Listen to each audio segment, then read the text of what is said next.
Alright, so nagpapakain na si Kaagrihana sa ating mga alagang manok, no? Yung ating mga heritage chicken.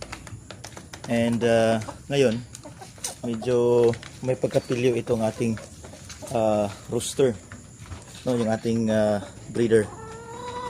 Kasi every time nakakain yung ating mga hen, ay napaka-agresibo itong rooster natin. Medyo ano sila, naristorbo yung pagkain ng mga babae. So ang ginawa ni Kaagrihana, yes, ang igunitan, she's holding it, and enough na busog na yung dalawa dito sa baba, tsaka lang niya bibitawan itong rooster.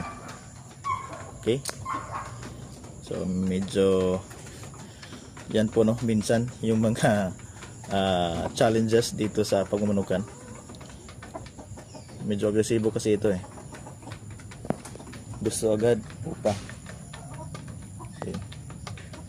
So sa mga nagtatanong kung bakit may yellow or color yellow po yung ating patubig, ilagyan po natin yan ng multivitamins kasi palaging umuulan ngayon, and this time is prone to stress, and if they are stressed, then negative din po yung kanilang maibigay na production.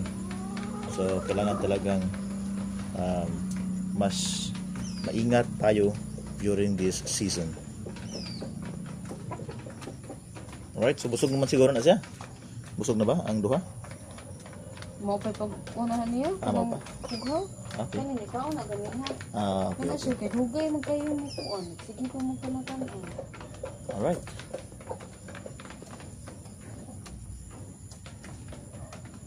Nga rin siya nilang mata pa.